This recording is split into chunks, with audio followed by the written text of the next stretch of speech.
So, are you ready to begin? Let's take a few deep breaths.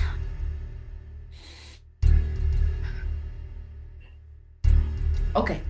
All right.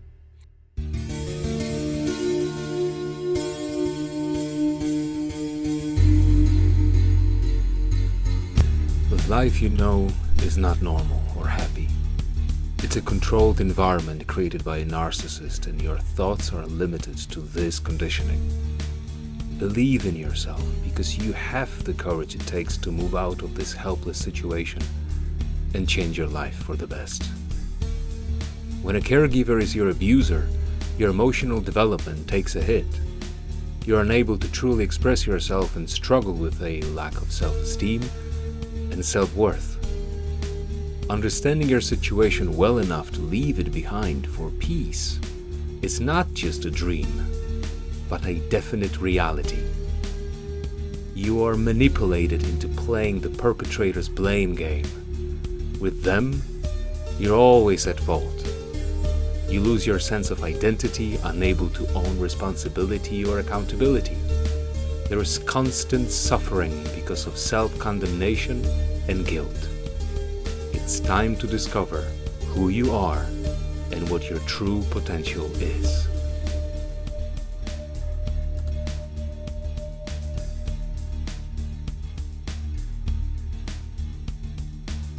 So, please introduce yourself and tell us what you do for a living. Hello. I am Dr. Praveena Rajendra. I'm a certified mental health and awareness practitioner, and I specialize in parental narcissistic abuse recovery. Okay. So, should I call you Praveena or Dr. Praveena or just Doctor? Praveena would do. Okay. Praveena would do, I think. Lovely. So, can you define for us, in your opinion, who or what a narcissist is?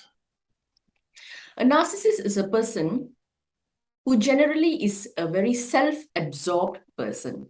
So they have an extensive view of themselves, a very huge perception of themselves, giving so much of self-importance.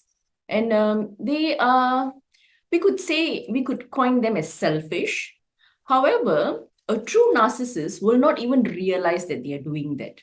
They are extremely sensitive about the environment and what people say and things like that. Everything is about them. It's only me, me, me. So if you get into a narcissist's head, you will always hear the word me. Oh, they're talking about me. Oh, they're saying things about me. Oh, it's always about me. Why isn't anybody looking at me? So narcissist is actually a person who is always about themselves. Yeah. So, being self-absorbed and selfish is part of it, It or is the most main of it, part, majority most of of it. it. Yes, Okay. yes. And they tend to have a lack of empathy in that sense, since they have a lot of me, lack of empathy for the person they are talking to, for the person that they care for. Mhm. So they have that. That is like a sub of a narcissist. All right. It comes in a package. Okay. So, what happens when a narcissist becomes a parent? Well, if you take the narcissist who's a me person, and okay, let's start with the thought of being a parent for a narcissist. In other words, probably a narcissist would look at a child as my possession. So when they become a parent, the child becomes mine. So you get what I mean? So what happens is that it probably is like they would probably objectify the child.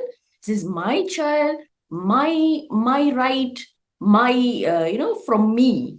So whatever that they do, they believe that they could subject it or they could portray it on the child. Like the Mhm. child is their toy, is their prop, is their trophy. You can coin it anyway, but somehow or other, the narcissist, as a parent, thinks that the child is their object. So that's what happens when a narcissist becomes a parent. So the child becomes like a character in a video game that the parent is playing. Exactly. So they toy around with them. You're supposed to listen to them. You're supposed to obey them. And then that's where all these other terms comes in, like emotional blackmailing, manipulation, and all that. If the child decides to have a mind of their own.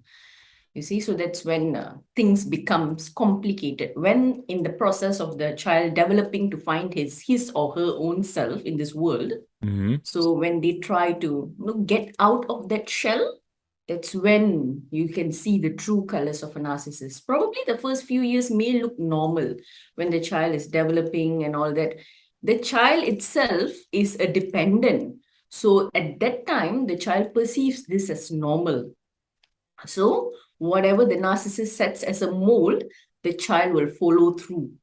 However, when it comes to a stage when the child decides that, okay, I need to take the reins of the life of my own, you see, like a teenager, Mm-hmm. like a young, when you're becoming a young adult, when you start to see things, when you have peer influences, when you want to, make a mark of your own self, Mm-hmm. that's when you will actually see the true narcissist coming out of that parent. And what would Yes. that look like? Um, Different narcissists gives you a different perspective. So before that, I would like to clarify that narcissism is actually a spectrum. Okay. It is not an isolated condition. Even you and me, we may have narcissistic traits. You Okay. see, everybody has this narcissism. Even the term narcissism now is already a fad. No, people Mm-hmm. use this very often. It's actually it's a spectrum. However, a true narcissist goes to any extent to prove themselves correct. So, back to the question, Mm-hmm. how will it look like? Depending on the type of narcissist that we have grandiose narcissism, covert narcissism. If a person is a covert narcissist, they would try to portray self pity on themselves by emotional blackmailing. I have done this for you, and you are doing this to me now. How can you be so ungrateful? Guilt. So they Mm-hmm. use the feelings of guilt and shame and those kind of things to get into the child's mind. Mm-hmm. And if it's grandiose narcissism, probably with a little bit of harshness, sometimes physical abuse. This is more on narcissistic fathers where they can actually exert their Okay, but what happens when a narcissist becomes a parent to multiple children, not just one? Do they treat them differently? I it mean, those depends. children, are those children treated differently? Yes. Okay. So let me just give you a perspective of a narcissist. So when a narcissist have multiple children, Mm-hmm. probably what they will look at is the child that can be portrayed as themselves. As in, they might choose a child. One child will be better than the other one. See, like not all five fingers are the same one. So Mm-hmm. the narcissist will be able to connect with the child that where they can suck the energy out. Like they are like energy vampires, they are detectors. They can detect this magnet, like a magnet kind of a thing. The child that resonates with them the most will be their trophy child. And that's when comparison happens, you see. So they will probably gaslight one among another, and there will be tension among the siblings. So whoever the narcissist chooses to be their favorite child will probably be, I wouldn't say fortunate, but probably be the one that has to bear the brunt in that sense. So the tension between siblings, um, I mean, the source of it, is it also narcissistic parent? Is that intentional or is just a consequence of the whole situation? I would say it's a consequence of the whole situation. Yes, it is a consequence of the whole situation. Intentional, like I said, a narcissistic personality, a person with a true narcissistic personality disorder will not even know that they are narcissists. Sure. Actually, if you look at that point of view, it's kind of a pity on them. I'm not saying that the narcissist is correct or not, but because we are normal human beings with an empathy, we Mm-hmm. can, when we digest this whole situation, we will look at them at a pity point of a view, with a little bit of sympathy. So I would say that it's a consequence. Okay, so what's the difference between a narcissistic mother and a narcissistic father? Differences. Let me start with the similarities first. Similarities is Both of them are self-absorbed. Narcissistic father or mother, regardless of the gender, both of them are generally self-absorbed people. It's if we would look at the differences, I would say the way that they exert this. You see, it depends on the characteristics of the person itself, whether the person is a tough, rough and tough person, a harsh personality, Mm-hmm. or a person who tends to break down at every single thing, or a person who is sensitive. So, according to the research that I've looked at, narcissistic fathers also tend to be physically abusive. Not all, but generally, narcissistic fathers are physically abusive in that sense, compared to narcissistic mothers, where they exert more of a mental torture kind of a thing. Yeah. Okay. So one chooses physical violence and the other emotional abuse. Yes, Okay, exactly. what a great combo that would be, and I mean great sarcastically, for two narcissists to form a family together. Yes, I would say so. Yes, it is. It is a great combo. I wouldn't say great as Exactly. I in mean, great it's like a in perfect inverted storm commas. of what you don't want Yes, to happen. exactly. So, And the what brunt would would be happen the to a child. child in this type of family situation when both parents, not one of them, but both of them, have either full blown narcissism or at least so many narcissistic traits that they can be classified as almost one or fully one? Um, at the early stages, I believe the child will defenseless. A child is a child, is it defenseless? They probably may not be able to do anything. But the fact is, when you are of a certain age where you can decide on your own on things to do, what do you need to do to get out of this situation, Mm-hmm.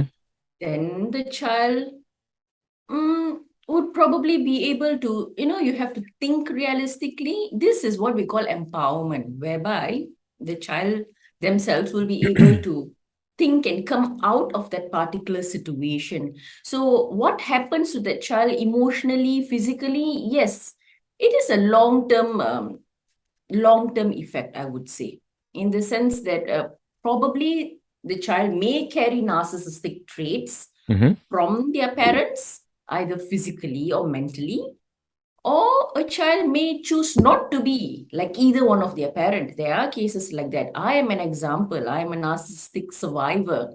I grew up in a family where um, both parents are narcissists. One is a covert and one is a grandiose. And Okay. I chose not to be like any one of them.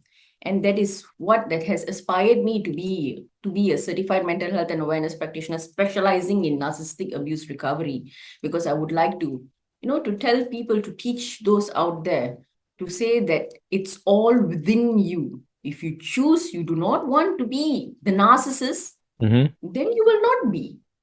There is a certain way to manipulate your thoughts and things like that, but it all depends on the child, So the is young adult, I would say. so basically saying you didn't just read a couple of books. I mean, you No, know the no. subject inside out, I would say. Yes, Um, yes, I've experienced it. I've also read about it, mhm. researched about it, and yeah, it feels good to be spreading your message, and thank you for this opportunity. So, if you're talking about the long term effects of someone who has not addressed the issue or may not even be aware of the issue, and they might, during, for example, listening to our conversation or any other content, they might realize, like, oh, hell, shit, my parent or parents might have been or might be a narcissist, and maybe that's why I have these problems or these issues come up, or there are certain things that I'm struggling with. So, what would those things be? Not to, let's say, give excuses to that person, but understand the reasons behind them and then potentially try to heal, recover, and thrive. That was a long question. Okay, can I summarize the Yes, question? please. So you're asking me whether you would like me to address a person with narcissistic traits. Do you want me to list down narcissistic traits, as in, so that No, no, this no. is the I checklist? was asking, what are the long term effects to an adult Ah, child who had narcissistic parents and who hasn't gone through therapy, who hasn't healed yet. okay, okay. So generally, a child with narcissistic parents, they would let's see, they become people pleasers. So this is what happens, the long-term Mhm. effect of narcissistic parenting. The very fact that they do not have that self-confidence, they always seek for validation. You have been so dependent on your narcissistic parents for validation, for approval, for permission, request, anything, that you become you lack self-confidence, self-esteem. You have this nagging feeling that you're not good enough. Mhm. It's always not good enough. Whatever that you've done, you've achieved in life, or you even the smallest success will always give you that nagging feeling that you're not complete, you're not good enough. And And it's not yeah, just in relationship to the parents, it's relationship to partners or employers, right? In all aspects of exactly. life. Yes, it Okay. brings forward, it carries forward simply because the person themselves have not healed, like what you mentioned earlier. It's all within them in that sense that. Mhm. So it's always a lack, a feeling of lack, being people pleasers. You tend to accommodate people a lot, and you're always dependent on someone. So this is why majority of narcissistic uh, people who had narcissistic parents Mhm. end up with the narcissists themselves, because they tend to attract this narcissist. They are very dependent and they have this So, lack of. because you said that Mhm. not all of them become narcissists, and they said that they attract this type of traits. So, would you agree that if someone was raised by a narcissistic parent or parents, it is more likely for them to attract a narcissistic partner in their adult life? Yes, yes, yes.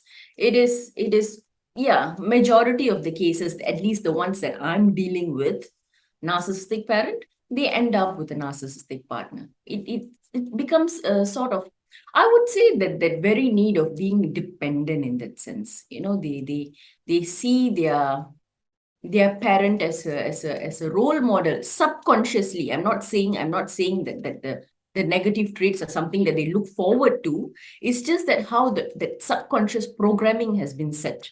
So a narcissist would always want to they tend to absorb the energy of yours and all that. And this victims, this child, this young adult, or this adult who has been undergoing that abuse, they tend to just go to that narcissist. Yes, yes, I am here to provide you that energy that you're looking for. You Mm-hmm. understand what I mean? They just gravitate with each other. That's based on my personal observation working with clients. Yeah. So, would you agree that if someone is struggling to find a partner that is not toxic, I'm going to use the lamest term, toxic, that it's never a bad idea to reevaluate your relationship with your father, for example, if you're a woman and all the men you're dating are douchebags, and then if you're a man and all the women you're dating are crazy, maybe you should reevaluate, sorry, your relationship with your mother. Would you agree? Yes, yes, you need to. Okay, so if someone has experienced that or had that life, what do you think they should do in context where the parents are still there? They might be living with them or might be living close to them, or what is the strategy that it's best suited for healing and thriving, in your opinion? In my opinion, the first step to healing would be to understanding the situation. Mhm. I would like to relate this to my personal experience, just a few, just for the start of a conversation. When I came across this term narcissism, and when I start reading about the traits and things, Mhm. all those those papers and I started digging more and more and more. There's more research on this. It's been a term that has been existent since 1950s, Wojtek. It started from a guy by the name Narcissus. So he got self-absorbed with his reflection in the pool and that story and all that. So it was actually fascinating for me. And I was like, wow, this is what I've been through and this is who I am. So you see, understanding that part is the most crucial part. That is your pre-step. I wouldn't say the first step, but it's the pre, like the baby step to getting out of the situation. Mhm. So after understanding the term, second would be acceptance. A person should go on a clean slate. So as an example, they will have to be able to accept the situation that yes, I have been through these experiences and it's not my fault. You Mhm. should stop self-blame. That is one thing. Stop self-blame. Second, stop self-pity. You should not be in that victim mindset. You see, Wojtek, being in a victim mindset brings you to that low level state that, oh, I'm helpless. Oh, it's been fated. And Mhm. no, you're not unlucky. Some people say it's just that you're unlucky that you're born into a family like this or you've grown up in a family like this. No, luck is not a term that we should use, Wojtek. Luck is something that we create for ourselves. Okay. So first, stop self-blaming. Second, stop self-pity. Third, accept that whatever that has happened to you happened for a reason. And use all these experiences just to grow stronger and bigger in life. Okay, That would be the first step. but Yeah. okay, so let's say we're talking not about children that still live with their parents or teenagers that Okay. live with their parents that's well just hang on and survive, but I'm talking about those adult kids. What should they do? Should they confront the parents? Should they ignore the subject? What is your advice? Confronting narcissists is always not a good idea. Because as I Mhm. mentioned earlier, they may not even realize what they are doing. So once we understand that part also, it's the part of the acceptance and understanding. Once we understand that they are not able to recognize that they are narcissists, confronting them probably will not do anything at all. It may just make the situation more ugly. Mhm. And the worst part is when you keep on arguing, the conversation or the argument will turn around the other way, whereby suddenly you become the victim and you get back into that rut hole where you get all confused. Maybe I'm wrong, so you don't get You mean into that. gaslighting? Exactly, gaslighting. Okay. Gaslighting and also, just turning around that conversation and Mhm. you'll be like doubting yourself. You do not want to get back into that situation. So if The not best confronting, then what? gray rocking.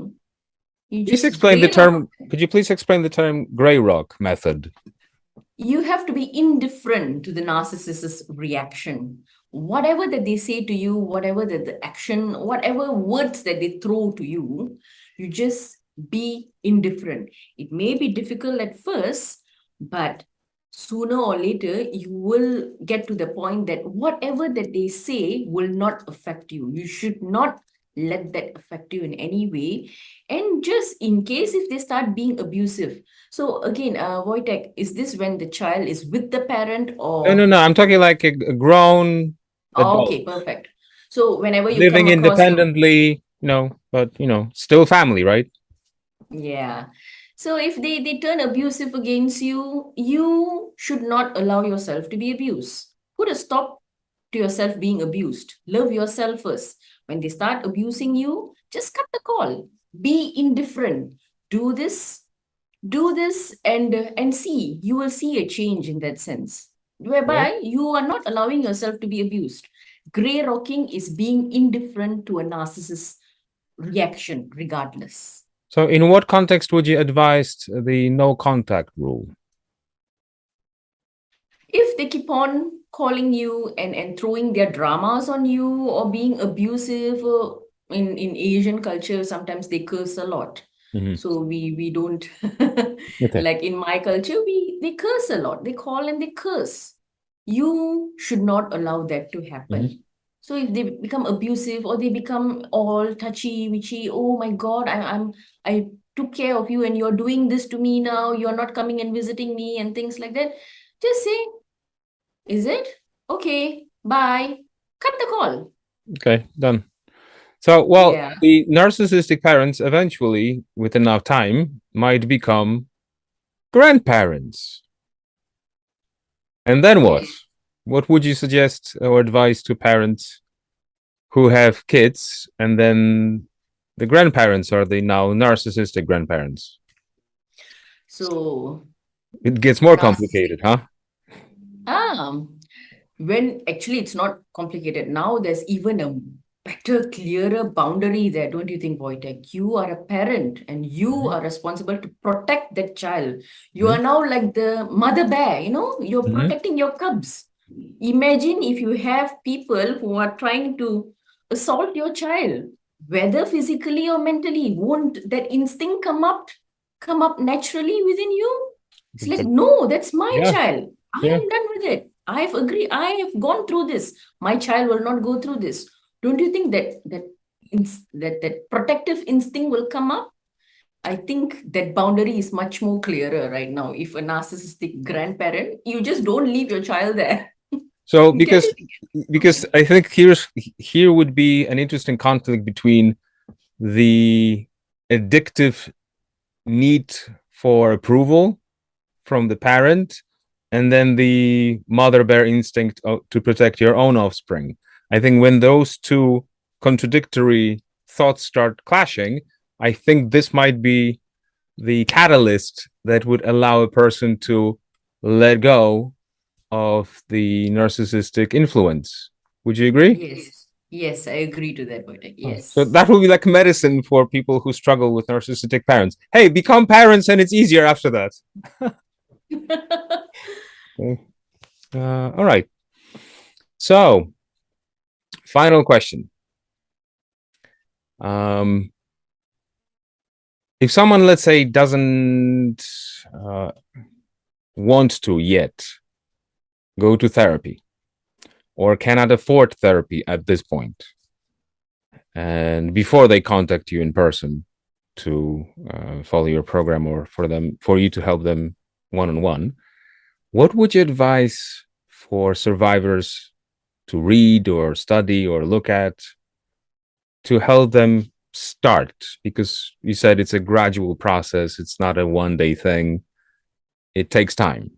So what would your advice be to those people who might recognize, like, oh my god, this interview might be about me or about my partner or about someone I know, and they would like to make a change? Okay. So there's a lot of free content and material available on the web to read about narcissism for those who would like to explore more about narcissism, as in if they can't afford therapy or coaching or sessions like that, Mm-hmm. they can read about this narcissism online. There's also a narcissism expert out there, Dr. Ramani, and we have Melanie Tonya Evans. These are people who are expert in narcissism abuse recovery. So there's a lot of YouTube content out there that you can actually look out for. Mm-hmm. There's also a lot of research papers on this, and there's also a lot of books about. I would suggest Nina Brown's uh, "Children of Self-Absorbed Parents." It talks about destructive narcissistic parenting, Mm-hmm. and yeah. So if you read that, there'll be a list of questions on the what a self-absorbed parent is, Mm-hmm. and you believe me or not, the checklist is just on the dot. Yeah. Okay. So these are all materials that are available for those who cannot afford a therapy or coaching session. Yep. Because the last time I checked, maybe you have different numbers, and these numbers are really hard to come up with because it's not really something you can measure. Like you won't give someone something to, hey, please lick. Oh, you're a narcissist. No. But there's an estimate that about 10% of population. 10% of population who are narcissists. Yeah. Would you agree to Yeah. that estimate? 10% of population. If you say narcissists in the range On the of spectrum, yes, spectrum, yes, yeah. Like one yes, version yes, of them. yes. So we are talking about millions of people Oh, yes. reproducing, creating. Oh, Jesus. Yeah. Because narcissism is a cycle. It goes and goes on and on and on. That's why we have now many other new terms in parenting: instant gratification, over parenting, and all this. It all, if you go back to that core root, it's actually from narcissism. Okay. Yeah. So can it be cured? It can be managed. Okay. It can be cured. I wouldn't give you a solution that you can be healed 100%, because somehow or rather, unless you have, you have practiced the self-control and self-discipline to that extent that Uh-huh. nothing affects you, that requires a little bit of mindfulness and meditation, which I offer in my program. Personally, I have an Mhm. expert to deal with Because people to you see earlier to. today you called yourself a narcissist. Did you misspoke or did I mishear you? You said uh that you're a survivor and you are a narcissist yourself. a narcissistic survivor. I did And that's not just say a I'm. survivor because I think you said narcissist yourself too. It's like Yeah, it's a spectrum. So everybody is a. No, okay, it's honest. Like so, you might have some narcissistic tendencies yes, or everybody traits. has. Yeah. That's Yeah, pretty common. yeah. Sometimes That's everybody's selfish. Yeah, correct. yeah, And it's and not a that's of bad thing. It's not course a it's bad not. thing as long Yeah. as you don't harm anyone Hmm. in a way. Yeah. So you will be able to manage it. You can manage that situation. So Okay. the idea is, when you are, if you've gone through this program and therapy session or healing session, or Hmm. you've understood how your mind works, when the thought comes in, a narcissistic thought comes in, you'll be able to catch that thought. Okay. Right? Yeah. So All that's right. how it works. Yeah. Thank you so much. That was a pleasure. Of course, I will leave all the necessary information for people to contact you in the description. And you never know, I might invite you another time, but that will be a surprise. I'll talk about it later. Okay. So thank you so much. And Thank I'm you. going to stop recording now.